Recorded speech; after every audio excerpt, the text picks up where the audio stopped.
নমস্কার সবাইকে। তোমরা সবাই কেমন আছো? আশা করছি খুব ভালো আছো। আমি ললিতা চলে আসলাম তোমাদের সঙ্গে একটা নতুন ব্লগ নিয়ে। আশা করছি তোমাদের ব্লগটা অনেক ভালো লাগবে। আর সকাল সকাল উঠে পড়েছিলাম, সকাল বলতে খুব ভোরবেলা উঠেছিলাম, কারণ আজকে খুব তাড়াহুড়োর মধ্যে একটা দিন যাবে। তো সকালবেলা উঠেই ভাবছিলাম যে কী রান্না করব, ছেলে তো স্কুলে যাবে। আর আজকে স্কুলে ভেবেছিলাম পাঠাবো না, পরে দেখলাম যে আমি যখন সারাদিন বাড়িতে থাকবো না, আমার সঙ্গে কিন্তু ওও বিরক্তি হয়ে যাবে বাইরে থাকলে পরে। তো সকাল সকাল উঠেই রান্না বান্না শুরু করে দিয়েছি। আজকে রান্না করব লাউ শাকের তরকারি আর ডিমের ঝোল। আর লাউ শাকের তরকারির মধ্যে বেগুন দেওয়ার জন্য গাছের থেকে সুন্দর সুন্দর কয়েকটা বেগুন তুলে নিলাম, একদম কচি ছিল বেগুনটা। আর এই বেগুনগুলো দিয়ে রান্না করলে লাউ শাকটা কিন্তু অনেক টেস্ট হবে। তো যাই হোক, আর কথা না বাড়িয়ে রান্নাটা করে নিই। আর দিনটা দেখো একদম মেঘলা মেঘলা করছে, জানি না রোদ উঠবে কিনা পরে। ঘড়ির কাঁটায় একদম 8টার মতন বাজে, আর আমার রান্নাবান্না শেষ হয়ে গেছে। আর এদিকে যত জামা কাপড়ও ছিল সব কিছু ধুয়ে এদিকে ছেলের টিফিনও তৈরি করে নিয়েছি, ছেলেকে এখন খাওয়াবো। আর টিফিনে দেবো আজকে চিড়ের পোলাও, মানে পোহা। আর এই টিফিনটা আমি প্রায় দিয়ে থাকি, কারণ এখন কি দেবো করে আর আমার মাথায় কাজ করে না। তো যাই হোক, সব কিছু শেষ করে রান্নাবান্না, পুজো, বাড়ির কাজকর্ম সব শেষ। তারপরে ছেলেকে স্কুলে পাঠিয়ে মনু বলল যে আমি সকাল সকালই আসবো, এর জন্যই আমার এত তাড়াহুড়ো করা, কারণ মনুর আজকে আশীর্বাদ। আর ও আমাকে বলেছিল যে বৌদি তুমি আগে আমাকে সাজিয়ে দেবে হালকা করে, তারপর আমি চলে যাব, আর না হলে তুমি আমার সঙ্গেই যাবে। কিন্তু আমার ওরকম আর হয়ে ওঠেনি। আমি একটু লেট করে গিয়েছিলাম, কারণ ওকে আগে রেডি করে ওকে আগে ছেড়ে দিতে হবে। অনেক বেলা হয়ে যাচ্ছে, আর ওর বাড়িতে লোকজন মনে হয় 11টা থেকে 11:30টার মধ্যে চলে আসবে। এই জন্য ওকে আমাকে যেভাবেই হোক 11টার মধ্যে ছাড়তে হবে। তো প্রথমেই ওকে সুন্দর করে শাড়িটা পরিয়ে দিলাম। ওকে বললাম যে তুমি কিভাবে সাজতে চাও আমাকে একটু বলো। বলে কি যে না, এত সময় নেই যে অনেকক্ষণ ধরে বসে সাজবো, তুমি আমাকে হালকার মধ্যে একদম হালকা করে মেকআপ করে দাও। আর এই যে ফুলগুলো দেখেছো, ও এই ফুলগুলো আমার পছন্দে এনেছিল। তো ওকে বলেছিলাম এই সাদা রঙের গোলাপগুলো আনতে, তো সাদা কিংবা এই হালকা রঙের গোলাপগুলো বেশ এখন ভালো লাগছে দেখতে।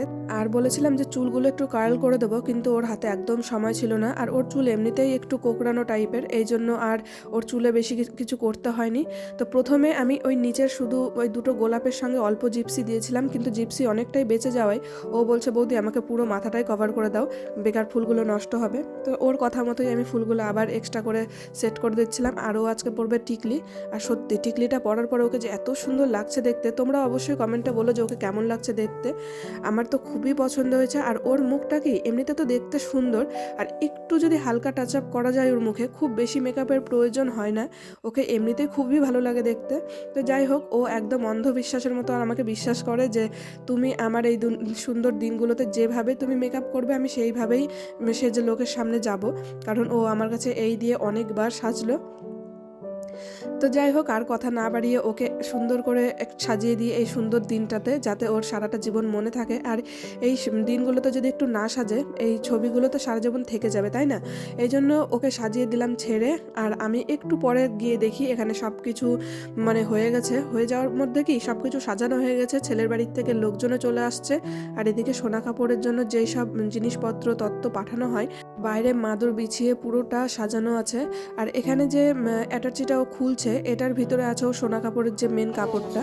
তো ওই কাপড়টাই আমরা দেখার জন্য আসলাম। দেখার কিছুই নেই, এই কাপড়টাও আমরাই পছন্দ করে কিনে তারপর ওর শ্বশুরবাড়িতে পাঠিয়েছিলাম, কারণ যা হচ্ছে সব মনুর পছন্দে। ওর শাশুড়ি মা বলেই দিয়েছিল যে মনু তোমার যেটা যেটা পছন্দ হয় তুমি সব কিছু নাও, আর আমাদের এই দিক থেকেও যা পছন্দ মানে দেওয়ার কথা সেগুলো তুমি তোমার পছন্দ মতনই নাও, কারণ তোমারই তো দিন, আমাদের পছন্দ মতন দেবো। তোমার যদি পছন্দ না হয়, এই জন্য তুমি তোমার পছন্দ মতনই সব কেনাকাটা করো।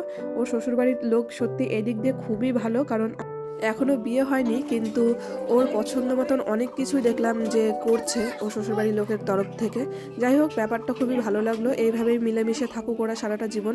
আর এই যে লেহেঙ্গাটা, এটাও কিন্তু ওর শ্বশুরবাড়ির থেকেই দেওয়া। আর লেহেঙ্গাটা সত্যি বলতে খুবই সুন্দর দেখতে, কিন্তু পুরোটা আজকে খোলা হয়নি, কারণ খুললে ভাঁজ করতে একটু অসুবিধা হয়, আর প্রচণ্ড ভারী। তো যাই হোক, এই সুন্দর একটা শাড়ি বেনারসি সাদা লালের মধ্যে, এটা হচ্ছে বাসি বিয়ের দিন পরানো হবে। তো যাই হোক, শাড়িগুলো খুবই সুন্দর। আর ওর পছন্দ মতনই লেহেঙ্গা, শাড়ি, ওর যা যা প্রোডাক্ট দরকার সবই নিয়েছিল। আর এখন একে একে করবে সব আশীর্বাদ। তো ওকে বলা হয়েছিল যে এই শাড়িটা পরেই আশীর্বাদ মানে করানোর জন্য, কিন্তু যেহেতু ও সুন্দর একটা শাড়ি পরেছিল, মানে এই শাড়িটা ও আশীর্বাদের জন্য নিয়েছিল খুব আশা করে, এই জন্য ওখান থেকে বলা হলো যে ঠিক আছে তাহলে যদি নাই পড়ো গায়ের মধ্যে একটু ছুঁয়ে রাখো, এতেই হবে। তো আশীর্বাদ তো একে একে অনেক মানুষ করলো। আর তারপরে শুরু হলো হলুদ ছোঁয়ানোর পালা। আর হলুদ ছোঁয়ানোর পরে অনেকটাই বেলা হয়ে গেছিলো, মানে একটা অনুষ্ঠান বাড়িতে একটু তো বেলা হবেই। দেখলাম যে যেই তত্ত্বের মধ্যে যে রুই মাছ দুটো আনা হয়েছিল সেই রুই মাছ দুটো ভাজা হচ্ছে, কারণ এই রুই মাছগুলো আজকে সবারকে দেওয়া হবে। তো রান্নাবান্না শেষে এখন দেখো মনু নিজেই পরিবেশন করতে শুরু করে দিয়েছে, কারণ ও খুবই কাজের, ও একদম বসে থাকতে পারে না। ওকে সবাই বলছিল যে তোকে আজকে কোনো কাজ করতে হবে না, কিন্তু সত্যি বলতে ও সকাল থেকে অনেক কাজ করেছে, আর ও কাজ ছাড়া মানে এক মুহূর্ত থাকতে পারে না। তো আমাকেও জোর করে বসিয়ে দিল খাওয়ার জন্য। বৌদি বললো যে বৌদি তুমি খাওয়া দাওয়া করে নাও, কারণ তোমাকে তো আবার বাড়িতে যেতে হবে। আর আমি আজকে ছুটি নিইনি, এই জন্য আমি একটু সবার সঙ্গে বসে পড়লাম আগে আগে খাওয়ার জন্য, কারণ খেয়ে দিয়ে 3টে 3:30টার মধ্যে বাড়িতে যেভাবেই হোক পৌঁছে যেতেই হবে। আর ওর বাড়ির থেকে আমার বাড়িটা খুব একটা দূরত্ব না। তো খাওয়া দাওয়া শেষে একটু সবার সঙ্গে গল্প টল্প করে চলে আসলাম বাড়িতে। আর এসে দেখি যে গেটের সামনে দুজন দাঁড়িয়ে আছে। তারপরে একে একে সবাইকে এখন পড়াবো। এই ব্যাচটা ছাড়ার পরে আর একটা ব্যাচও পড়ালাম, তারপরে ওইটাও ছাড়ার পরে আমার দেওর ও বলল বৌদি আমাকে একটু পায়েস খাওয়াবে, আমার না খুব পায়েস খাওয়ার ইচ্ছা করছে।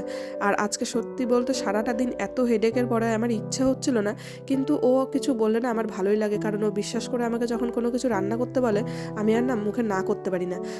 তারপরে আমার ব্লগটা আমি এখানেই শেষ করছি। তোমাদের ব্লগটা কেমন লাগলো অবশ্যই আমাকে কমেন্ট করে বলো, ভালো লাগলে একটা লাইক করে দিও। সবাই ভালো থেকো, সুস্থ থেকো, দেখা হবে পরের একটা ব্লগে।